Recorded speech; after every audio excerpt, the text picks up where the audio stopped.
എല്ലാവർക്കും നമസ്കാരം. ഞാൻ ഇന്ന് ഒരു ചെറിയ വീഡിയോയും കൊണ്ടാണ് വന്നിരിക്കുന്നത്. ഇതിനൊരു പർപ്പസ് ഉണ്ട്. ഞാൻ ഇന്നിപ്പോൾ ഇവിടെ കൊണ്ടുവന്നിരിക്കുന്നത് ഈ ഒരു ഗ്രന്ഥമാണ്, ഓട്ടോബയോഗ്രഫി ഓഫ് എ സിദ്ധ. ഇത് ദേവിയമ്മ എഴുതിയ ബുക്കാണ്. ദേവിയമ്മ എന്നുള്ള പേര് മലയാളികൾക്ക് ഒട്ടും പരിചിതമല്ല. മോഹൻജി സർക്കിളിലുള്ള കുറച്ച് പേർക്കല്ലാതെ ദേവിയമ്മ എന്നുള്ളൊരു സിദ്ധയെ പറ്റി അധികം ആർക്കും അറിയില്ല. ഇപ്പോൾ ഭൂമിയിൽ ജീവിച്ചിരിക്കുന്ന ഒരു പെർഫെക്റ്റ് സിദ്ധയാണ് ദേവിയമ്മ. ഒരിക്കൽ പോയി ദേവിയമ്മയെ കാണാനുള്ളൊരു ഭാഗ്യം ഉണ്ടായിട്ടുണ്ട്.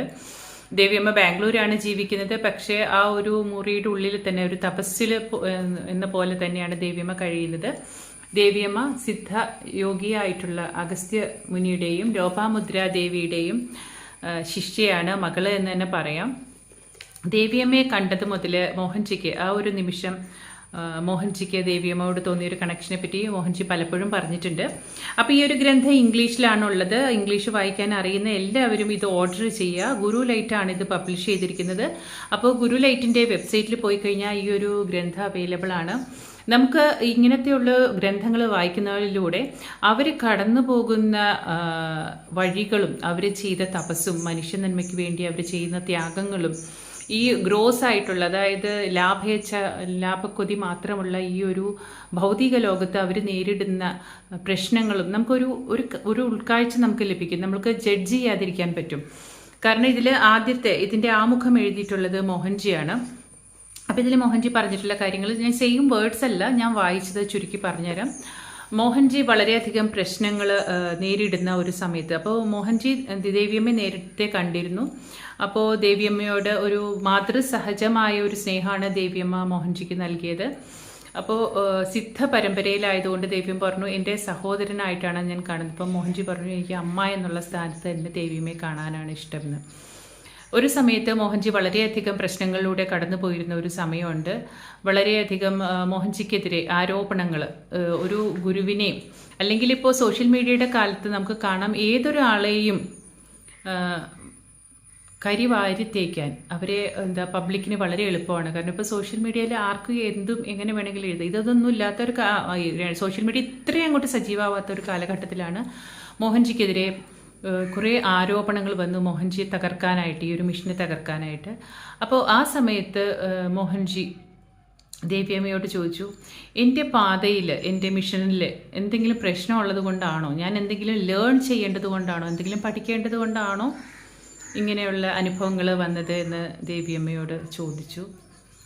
പലപ്പോഴും ഇതിൻ്റെ ഉത്തരം അറിയാത്തത് കൊണ്ടല്ല, പക്ഷേ ഒരു അഫർമേഷന് വേണ്ടിയിട്ട് ചോദിച്ചപ്പോൾ ദേവിയമ്മ പറഞ്ഞത് സിദ്ധ ലോകത്ത് നിന്നുള്ള മറുപടി. കാരണം ദേവിയമ്മ കോൺസ്റ്റൻ്റ് ആയിട്ട് അഗസ്ത്യ മുനിയായിട്ട്, മഹർഷിയായിട്ട് കമ്മ്യൂണിലുള്ള ഒരു അമ്മയാണ്. അപ്പോൾ അമ്മ പറഞ്ഞു, ഇല്ല, ഗുരുമണ്ഡലത്തിൻ്റെ പ്രൊട്ടക്ഷനുണ്ട്.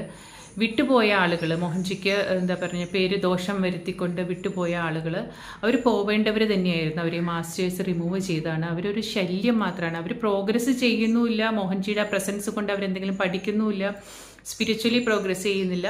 അപ്പോൾ അവരെ പാതയിൽ നിന്ന് എടുത്തു മാറ്റിയതാണ്. മോഹൻജിയുടെ മാർഗം തികച്ചും ശരിയാണ്. മറ്റ് ഓർഗനൈസേഷനുമായിട്ട് ചേർന്ന് പ്രവർത്തിക്കേണ്ട ആവശ്യമൊന്നുമില്ല. മോഹൻജിക്ക് മോഹൻജിയുടേതായ ഒരു പാതയുണ്ട്. അമ്മൂക്കേറിൻ്റെ ആക്ടിവിറ്റീസിലും മോഹൻജിയുടെ പ്രവർത്തനത്തിലും ഗുരുമണ്ഡലം വളരെയധികം സംതൃപ്തരാണ്, അനുഗ്രഹിക്കുന്നുണ്ട് മോഹൻജി. അതുകൊണ്ട് ഇതെല്ലാം താൽക്കാലികം മാത്രമാണ്.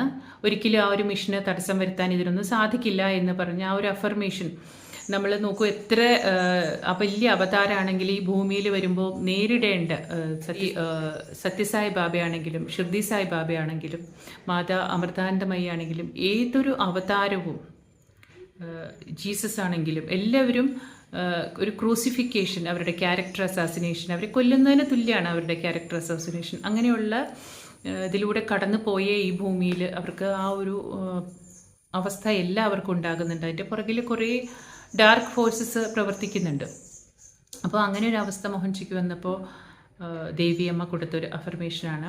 അപ്പോൾ ഇതിൽ മോഹൻജി ഒരു കാര്യം കൂടെ പറയുന്നുണ്ട്. അതായത് ഗുരുമണ്ഡലത്തിൻ്റെ ആ ഒരു ബ്ലെസ്സിങ് മനസ്സിലായത് 2021 കോവിഡ് കാലഘട്ടത്തിൽ ഒരുപാട് ഭക്ഷണമില്ലാതെ സാധുക്കൾ ഈ വാരണാസിയിലൊക്കെ അലഞ്ഞു തിരിഞ്ഞ് നടന്നവർക്ക് ഭക്ഷണമില്ലാത്തൊരവസ്ഥ വന്നു. അപ്പോൾ അമ്മൂക്കെയർ വോളണ്ടിയേഴ്സ് ഈ ഒരുപാട് റെസ്ട്രിക്ഷനിടയിലും ഈ വാരണാസിയിലും കാശിയിലും ഒക്കെയുള്ള സാധുക്കൾക്ക് ഭക്ഷണം കൊടുക്കാനായിട്ട് ഓട്ടോറിക്ഷയിൽ ഭക്ഷണവും കൊണ്ടുപോയി.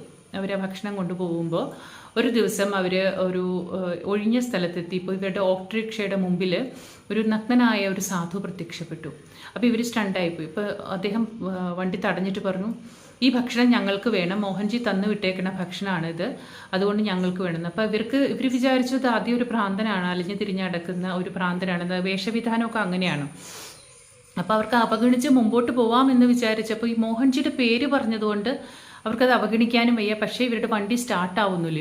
ഇദ്ദേഹം കൈ കാണിച്ചതോടുകൂടെ വണ്ടി അവിടെ നിന്നുപോയി.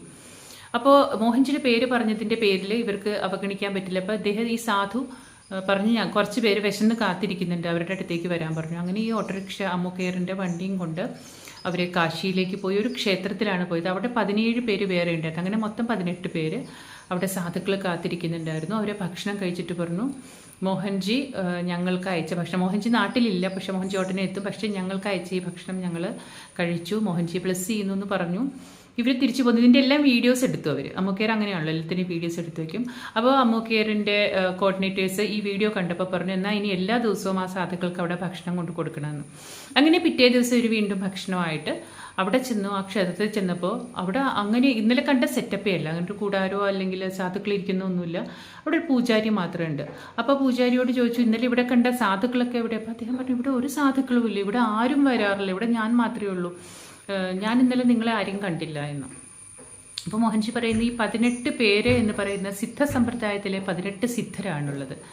അപ്പോൾ ആ സിദ്ധ സമ്പ്രദായത്തിലെ അവരുടെ ആ ഒരു അനുഗ്രഹമാണ് അമ്മു കെയറിൻ്റെ ആ ഒരു പ്രവർത്തനങ്ങൾക്ക്, അതിൻ്റെ പരിശുദ്ധിക്ക് കൊടുത്ത ഒരു അംഗീകാരമാണ്. അപ്പോൾ ദേവിയമ്മയെ പറ്റിയും പറയുന്നുണ്ട്, ഈ ബുക്ക് നിങ്ങൾ വായിക്കണം. ഈ ഭൗതികമായ ലോകത്ത് വരുമ്പോൾ ഏതൊരു അവധൂതനും അല്ലെങ്കിൽ അവതാരവും അനുഭവിക്കേണ്ടി വരുന്ന ആ ഒരു ജഡ്ജ്മെൻറ്റ്, അവരോടൊരു പുച്ഛം, ആൾ ദൈവം അല്ലെങ്കിൽ ഇവരൊക്കെ തട്ടിപ്പാണ് എന്നൊക്കെയുള്ള രീതിയിൽ ഇത് മനസ്സിലാക്കാൻ പറ്റാത്തവർ നിരന്തരം നടത്തുന്ന ഒരു എന്താ പറയുക, ഒരു ആക്രമണങ്ങളെയൊക്കെ എല്ലാവർക്കും നേരിടേണ്ടി വരാറുണ്ട് ഈ സ്പിരിച്വാലിറ്റിയിലേക്ക് ഇറങ്ങിത്തിരിയുന്ന. കാരണം അവർക്ക് ഈ കഴിക്കുക, ഉറങ്ങുക, വിനോദിക്കുക, ഇതിനപ്പുറത്തേക്ക് എന്തെങ്കിലും ഉണ്ടെന്ന് അവർ, അല്ലെങ്കിൽ ഉണ്ടെങ്കിൽ തന്നെ ഒരു ദൈവം, അകന്ന് നിൽക്കുന്ന, ആകാശത്തെവിടെയോ നിൽക്കുന്ന ഒരു ദൈവം, അല്ലാതെ ഭൂമിയിലെ ദൈവ ചൈതന്യമുള്ള ആൾക്കാരുണ്ട് എന്നുള്ള അംഗീകരിക്കാൻ പറ്റാത്ത കുറേ പേരുണ്ട്. അപ്പോൾ അവരുടെ നിരന്തരമായ നെഗറ്റീവ് എനർജി, ഡാർക്ക് ഫോഴ്സിൻ്റെ ഒക്കെ ആക്രമണങ്ങൾ നേരിടേണ്ടി വരാറുണ്ട്. അപ്പോൾ അങ്ങനെയുള്ള കാര്യങ്ങളൊക്കെ നമുക്ക് ഈ ഒരു ഗ്രന്ഥത്തിലൂടെ ദേവിയമ്മയ്ക്കും അനുഭവിക്കേണ്ടി വന്ന ആ ഒരു അവസ്ഥ കാണിക്കുന്നുണ്ട്. ഇതിൻ്റെ ഒരു ഇതാണ് കേട്ടോ, ദേവിയമ്മയുടെ വീട്ടിലുള്ളതാണ്. അഗസ്ത്യരും ലോപാമുദ്രാദേവി, മനോഹരമായിട്ടുള്ള 2 വിഗ്രഹങ്ങളുണ്ട് അവിടെ. അപ്പോൾ ഈ ഒരു ഗ്രന്ഥം ഞാൻ ഇടയ്ക്കൊക്കെ ചില ചാപ്റ്റേഴ്സ്, എല്ലാം ഒന്നും വായിച്ചിടാൻ പറ്റില്ല, ചില ചാപ്റ്റേഴ്സ്, മോഹൻജിയെ പറ്റിയുള്ള ചാപ്റ്റേഴ്സൊക്കെ മലയാളത്തിലാക്കണം. ഞാനിതിങ്ങനെ ആക്കണം. എനിക്ക് ഈ ബുക്ക് കിട്ടിയിട്ടില്ല, ഞാനിത് പ്രീ ഓർഡർ ചെയ്തിരുന്നു, പക്ഷേ എനിക്കത് കിട്ടിയിട്ടുണ്ടായിരുന്നില്ല. അങ്ങനെ ആഗ്രഹിച്ചപ്പോൾ തന്നെ മോഹൻജി ഒരാൾ വഴി എനിക്കിത് എൻ്റെ കയ്യിലേക്ക് എത്തിച്ചു തന്നു. അത് ഗുരുവിൻ്റെ അനുഗ്രഹം. അപ്പോൾ ദേവിയമ്മയുടെ ഈ ബുക്ക് ഇതുവരെ ഓർഡർ ചെയ്തിട്ടില്ലാത്തവർ ഗുരുലൈറ്റിൽ ഓർഡർ ചെയ്യുക. നല്ലൊരു ഗ്രന്ഥമായിരിക്കും ഇത്. എല്ലാവരും വായനാനുഭവവും ആത്മീയമായ ഉണർവും ആത്മീയമായ ഉന്നതിയും നിങ്ങൾക്ക് ഈ ഒരു ഗ്രന്ഥത്തിലൂടെ ലഭിക്കും. അപ്പോൾ തീർച്ചയായിട്ടും ഇത് വാങ്ങി വായിക്കും.